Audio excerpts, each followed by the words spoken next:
Yo, số đây nè, kia chụp kia mà đón tia đây chúng mình nhung X1K hay ngày đấy cái nhung một đam chúng mình năng đam chơi man play thùng thùng chẳng á thùng thùng big big chẳng từ chẳng dương tất cả mà claim gift thằng ọt kia bà ok cứ riêng trà nàyยัง claim on mà super water can sai pram super sprinkler sai pram năng đam tra còn brit đập pram nè kia chẳng bọn nè kia trong man tra còn brit năng Super Sprinkler និង Super Water Can អ្នកគ្នាអាចតាក់ទងបានទៅខាង B-Shop ខាង B-Shop គឺមានលក់អីវ៉ាន់គ្រប់ប្រភេទតាក់ទងនឹង Grow Garden 2 Block Fruit គាត់មានទូធ្វើសេវាកម្មទៀតអញ្ចឹងបើអ្នកគ្នាត្រូវការសេវាកម្មឬក៏អីវ៉ាន់ក្នុង Grow Garden 2អ្នកគ្នាអាចតាក់ទងមកទៅខាង B-Shop ដែលខ្ញុំតម្លាក់ link នៅខាងក្រោម comment ឬក៏ description អញ្ចឹងយកទៅកាន់វីដេអូយើងអស់គ្នាអូខេឥឡូវយើងមកដាំទាំងអស់គ្នាឥឡូវគឺខ្ញុំបានសម្អាតវាហើយណាគ្នាយើងអញ្ចឹងយើងទៅការដាក់ជាមួយនឹងsuper sprinkler ណាគ្នាអញ្ចឹងយើងមករកក្នុង shop គីឡូវាមានអា gear ច្រឡំអញ្ចឹងយើងរក gear ណាដែលយើងអាចជំនួយធ្វើឲ្យ apply វាធំណាអញ្ចឹងយើងមកមើលមកគឺអត់មានទេបាទអា gear ហ្នឹងឥឡូវកម្រគ្នាយើងអញ្ចឹងយើងមកដាំធម្មតាវិញគឺយើងដាក់តានេះទៅបានហើយតោះយើងដាក់វាមួយមកពេលយើងដាក់វាហើយតើមកយើងស្រោចទឹកយើងស្រោចទឹកមកខ្ញុំថារត់ដាំនេះតែខ្ជិលត្រាវបំព្រាបប៉ុណ្ណឹងបានតោះយើងស្រោចទឹកមកដាក់មកកាធុងមកគ្នាយើងអូខេអ្នកគ្នាចេញមកគ្នាយើងនេះចេញមកដល់ទូចមកគ្នាយើងឥឡូវយើងទៅការ harvest វាគ្នាយើងមុននឹងយើង harvest គឺយើងមកដាំអា star fruit នេះដើម្បីឲ្យវាបានផ្លែហើយយើងស្រោចវាពីកាធុងមកនេះវាចេញមកគ្នាយើងងាប់ឲ្យទូចមកគ្នាយើងជឿគ្នាយើងអីចឹងឥឡូវយើងមក harvest នេះឲ្យវាផ្លែបានហើយយើងចាក់ទឹកបានម្ដងទៀតចឹងយើងទៅការបេះមកគ្នាយើងនេះគ្នាយើងមានអាគីឡូធ្ងន់មួយដែរនេះអូខេតែអាខ្វល់នេះខ្ញុំបេះមកទាំងអស់មកបន្ទាប់ពីយើងបេះហើយគឺយើងយកមកលួអូខេបាន100អំនេះថាឥឡូវយើងមក harvest បន្តទៀតគ្នាយើងអានេះអាធំគ្នាយើងនេះអាហ្នឹង1គីឡូខ្ញុំដឹងវាមិនខ្មិចទេមើលឃើញទេគ្នាយើងឥឡូវយើងទៅគេដកវាហ្មងតោះដកវាអ្នកគ្នា80គីឡូជាងអ្នកគ្នាយើងតោះគ្នាយើងខ្ញុំគិតថាខ្ញុំនឹងបេះវាគ្នាយើងខ្ញុំមកຕົកវាទេចឹងយើងទៅការហាវាស្អាតហើយយើងដាំម្ដងទៀតគ្នាយើងអូខេឥឡូវយើងហាវាស្អាតហើយឥឡូវយើងដាក់ទឹកនេះមួយទៀតមកគ្នាយើងដាក់ឲ្យ2 3មកហើយមកយើងស្រោចទឹកវាមកគ្នាយើងនេះស្រោចតាមកាធុងបានទេចឹងវាចេញមកគ្នាយើងនេះមើលផ្លែវាឡងស្ញែអ្នកគ្នាអ្នកគ្នាយើងមានគីឡូធ្ងន់មួយដែរអ្នកគ្នាយើងនេះអូខេគីឡូធ្ងន់អូខេហើយយកអាកាឌៀវនេះអាស្អីនេះអាហ្នឹងយកមកដោះវាចេញមកដោះវាយកមកຕົកមកកន្លែងអ្នកគ្នាយើងនេះអាហ្នឹងមិនគីឡូមើល84គីឡូនេះយើងអើយវាប្រុងចូល90គីឡូបណ្ដោយទៅចាំបាច់ចូលចឹងទៅខ្ញុំឆ្ងល់ដែរនេះអូខេឥឡូវយើងharvestវាទៀតនេះយើងតោះ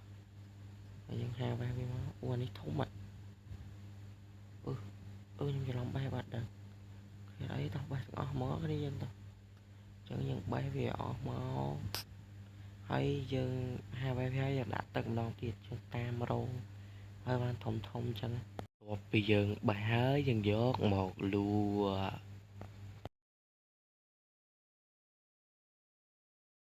អូខេ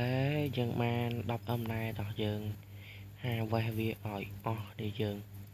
ចឹងយើងទៅការ harvest វាអស់ហើយយើងដាំម្ដងទៀតចឹងយើង harvest ហើយយើងធ្វើការដាក់តាមវាម្ដងទៀតជាមួយវាបានធំអត់ខ្ញុំតាមដល់បានធំចឹងមើលអូខេធំមួយទៀតគ្នាយើងធំមួយទៀតហើយធ្លាក់អូខេធំអ្នកគ្នា90 95គីឡូគ្នាយើងនេះអានេះ95គីឡូខ្ញុំជីកវាអូខេជីកវាមកនេះបានតោះអូខេឯងទៅនេះជ្រឹកសាច់អូខេយកមកដាក់គៀនហ្នឹងអូខេនេះអ្នកគ្នានេះ ui nè kia lần thông khé này dân ui lần thông này dân nè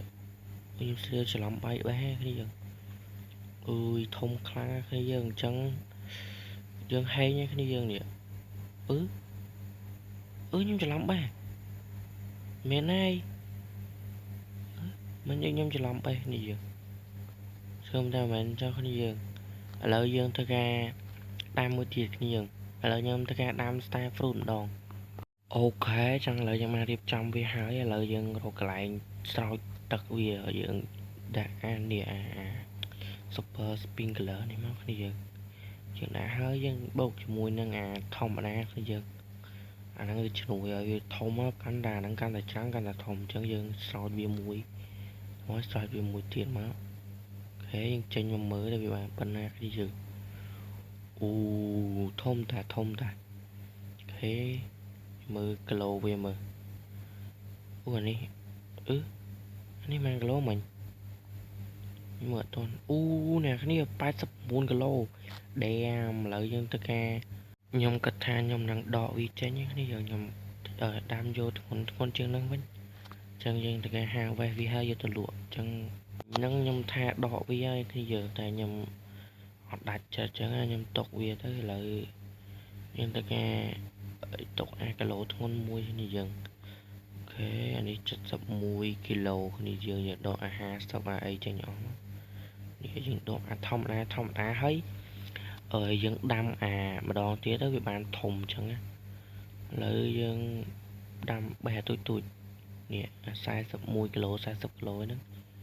យកបេះមកអស់មកយើងຕົកតាម70ហើយយើងស្រោចមួយកធុងទៀតអូខេឥឡូវយើងដាក់មកមិនស្រោច2កធុងទៀតមកជួយវាចេញងាប់ឡើងដូចអាច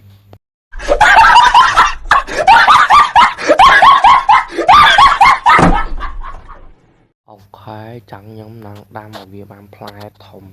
អញ្ចឹងឥឡូវខ្ញុំទៅការដាំទៀតនេះយើងអូខេឥឡូវយើងបានសម្អាតវាហើយយើងទៅការស្រោចទឹកមកច្រឡំអូខេស្រោចទឹក2កធុងមកវាបានធំអត់អូខេអូទូចមើលគ្នាយើងជឿអើយហួរឡើងទូចហើយយើងមើលលើមើលអូអានេះ86គីឡូអូដាមចុះមកក្រោមឲ្យបាត់អូខេឥឡូវយើងទៅការដកអាហ្នឹងចេញមកគ្នាយើងតោះឡើងទៅដកវាចេញមកអូខេដកវាមកនេះតោះមកយើងយកទៅដាក់គៀនអា Star Fruit ចាស់យើងមកនេះដាក់ទៅនេះមកអូខេជាប់ក្បាលទៀតហើយអូខេយើងបានគីឡូធ្ងន់ហើយគ្នាយើងឥឡូវយើងសមមកដើមទៀតយើងដាំឲ្យបានគីឡូធ្ងន់មួយទៀតហើយយើងដាក់តាំងអូខេឥឡូវយើងស្រោចទឹកទៀតមកស្រោច2កធុងមកគ្នាយើងស្រោចមកអត់មានអីច្រើនទេក៏ស្រោចទឹកទៅអូខេបានធំដេមគ្រប់យ៉ាងមកពីឆ្នាំកញ្ចប់ថ្មីវាខ្លាំងចឹងហើយអូខេអ្នកគ្នាវីដេអូខ្ញុំគឺមានតែប៉ុណ្្នឹងឯងហើយបាយអ្នកគ្នាជួបគ្នានៅវីដេអូក្រោយបាយ